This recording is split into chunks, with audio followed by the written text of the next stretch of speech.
So we'll continue our discussion on graphing tangent and cotangent functions by focusing on the tangent, or I'm sorry, the cotangent. But I'm going to use the tangent to develop the graph of the cotangent. Okay, so I've got the graph of the tangent here. I've actually got 1.5 periods of the tangent on the board already. And this is, just as a reminder, a couple of features. You've got your vertical asymptotes at odd multiples of pi over 2. So here I've got negative pi over 2, pi over 2, and then it would be 3 pi over 2, and so forth. I also have x-intercepts at 0, pi, it'd be 2 pi, 3 pi, every multiple of pi. And so what ends up happening is you've got one period that we usually use between negative pi over 2 to pi over 2, right? We've got the vertical asymptotes on the ends, and then a nice continuous graph in the middle. However, when we first plotted this out, when we first designed the tangent, we were just really dealing with the interval from 0 to pi as our one period, okay? And obviously, pi is a period, so it doesn't matter where you start and end. But if you think about just 0 to pi for a moment, you still get one period of the graph. You just have the vertical asymptote in the center or in the middle of that period rather than on the ends. It just looks a little nicer on the ends because you have a continuous graph in the middle rather than having a single period kind of chopped up into two parts.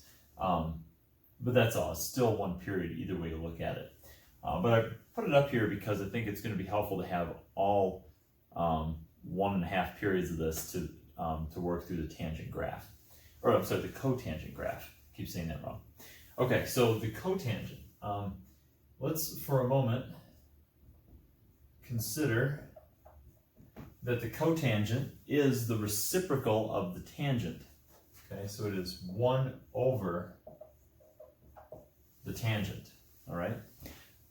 You could also think of it, instead of 1 over the tangent, you could think of it as the cosine over the sine. Remember, the tangent is sine over cosine, and so the reciprocal of that, the cotangent, would be cosine over sine, right? You flip the fraction. So you could also think of it as the cosine over the sine, okay? The reason I'm doing that is because the numerator and denominator of these fractions are going to be important when we start looking at the values for the tangent or the cotangent, okay? What I'm going to do is I'm going to start mapping out some ideas looking at the different regions here of the tangent, where it's below the axis, above the axis, and then maybe at the intercepts and the asymptotes, okay? So let's take the origin for a moment, okay? So I'm going to look at what happens when if I do like an XY table now for the cotangent, putting a 0 in for the angle, okay? That would be the origin point on the tangent. If you think about what that means, the origin on the tangent is an input of 0 and an output of 0. If you wanted to find the output for a cotangent at 0, then what you're doing is dividing 1 over the output from the tangent. Well, 1 over 0 is undefined. Okay, so here the y value is 1 over 0 because the tangent is 0 at 0, which is undefined.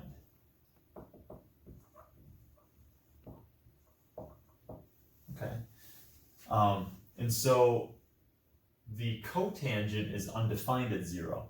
Well, remember that undefined values for the tangent ended up being our vertical asymptotes.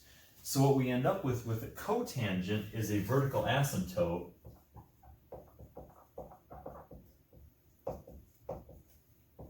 at x equals 0. So essentially right on the y-axis. Okay, so the y-axis is going to be a vertical asymptote on the cotangent. In a similar way, anywhere there's an x-intercept on the tangent, there's going to be a vertical asymptote on the cotangent. So consider pi for a minute. When you insert a pi or input a pi, you're going to get this 1 over 0 again because the tangent of pi is 0. So 1 over 0 is undefined. And in fact, you're going to have a vertical asymptote not only at 0, but also at pi, and at 2 pi, and at 3 pi, and anywhere there was an x-intercept on the tangent, okay? So we could say as a summary, there is a vertical asymptote. Run out of room. There we go. Squeeze it in there. There's a vertical asymptote at x equals n pi. It's all multiples of pi, n being a multiple, an integer multiple, where n is an integer. Okay, so any integer multiple of pi will give you a vertical asymptote with the cotangent. Okay, so we could actually start plotting the graph. Maybe I'll try to line things up with the tangent graph so you can see how they interact here. So I'm going to bring down the negative pi over 2. I'll bring down the pi over 2. Maybe the pi. And then we can throw the quarters in there as well. Okay, so that gives me a few points. And now remember, I've got a vertical asymptote right on the y-axis, another one over here at pi. Okay, so I'm not going to draw in the other one, but you can see it, without drawing it in, that there's one there on the y-axis now. Okay, so now let's consider where the vertical asymptotes were on the tangent. So at negative pi over 2 and at pi over 2. I'll start with pi over 2, it doesn't really matter. With pi over 2, remember that the tangent is undefined. Well, at pi over 2, the tangent was undefined because its denominator was 0, but now when you flip it, the numerator is going to be 0, right? At pi over 2, the cosine is 0, and the sine is 1. Okay? The cosine was 0 and the sine is 1. And so what you end up with on the cotangent is 0 over 1, which is 0. All right, so at pi over 2, the cotangent has an x-intercept rather than a vertical asymptote. And the pattern that you're going to find is that anywhere there was a vertical asymptote on the tangent, you'll end up with an x-intercept on the cotangent. And anywhere there's an x-intercept on the tangent, there's going to be a vertical asymptote on the cotangent. So essentially, when you invert a fraction, the 0 and the undefined switch places, right? The 0 goes from the top to the bottom or from the bottom to the top. And so you end up either with an x-intercept on one or the vertical asymptote on the other, okay? All right, so that means at negative pi over 2, we also have an x-intercept. Okay, now again, think about the reciprocal idea. If the tangent graph, let's say over here on the right, between 0 and pi over 2, the tangent is positive. When you invert a positive number, you still get a positive, right? 1 over a positive is positive. And so what we end up with is a positive graph, so the graph will still be above the x-axis. In fact, the position of the cotangent is in the same place as that of the tangent. So if the tangent was above the x-axis, so will the cotangent, because the reciprocal doesn't change sign. Here the tangent was below the x-axis, and so the cotangent will also. And so now you just figure out that the shape is going to be very similar. All we need to do is figure out what the direction is, connect the dots, right? So if I have a vertical asymptote and an x-intercept, and I know the graph is going to be positive, that means it's going to come down from the asymptote and hit the x-axis, okay? So my graph should look something like that for the cotangent, okay? If I continue that graph onto the right, here we have negative values for the tangent, so the cotangent will also have negative values between pi over 2 and pi. And so this graph should go down from the x-intercept toward the asymptote, okay? And then in this other region here, on the left, from negative pi over 2 to 0, you're going to have the same image here, the same symmetry coming down from the x-axis down to the asymptote, okay? Okay, and so now we have a period and a half, basically, of the cotangent graph. I could summarize one more thing. I could say there is an x-intercept at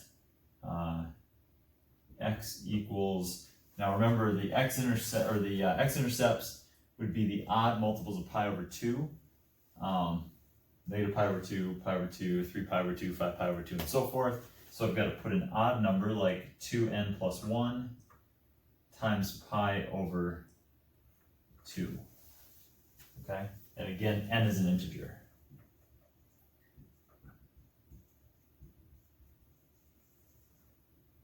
Okay.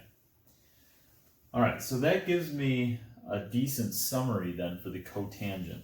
I know that the cotangent has vertical asymptotes at every multiple, integer multiple of pi. It has x-intercepts at every odd multiple of pi over 2. And its graph is basically, it looks a lot like the tangent, except that it's kind of shifted over. So the vertical asymptotes are shifted over by pi over 2, or 90 degrees.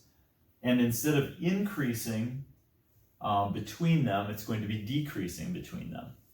Okay, so you've got just a little bit, sort of a mirroring of the graph. In fact, the cotangent graph is a reflection, a horizontal reflection, or you could think of it as a vertical reflection, either way. It is a reflection of the tangent along with a pi over 2 phase shift, okay? That's one way to get from one graph to the other, all right? Yeah, so we could actually write that out. And the amplitude and the period and all that stuff are the same. So you still have a period. The period is pi. Or if you were multiplying in the x, like cotangent of b times x, it'd be pi over b, just like with the tangent. In fact, all of the features of the tangent are going to be the same as the cotangent, like the vertical shift, the phase shift, the period, and the amplitude. All those, and the reflection, the vertical reflection. So all of those features that we talked about before are going to be the same with the cotangent. You're going to find them the same way. Even the 5 key points. The only difference is, with the 5 key points, with the tangent, we were going from negative pi over 2 to pi over 2 to keep that continuous graph in the middle. But now the consecutive asymptotes are going to be from 0 to pi. So for the cotangent, the period is going to go from 0 to pi rather than negative pi over 2 to pi over 2. Same period, still pi as the distance, but it's just shifted now so that we can still get that continuous portion of the graph in between the vertical asymptotes. Okay. Okay, so let's try to run through an example in the next video, just so you can see how all these things play out and interact.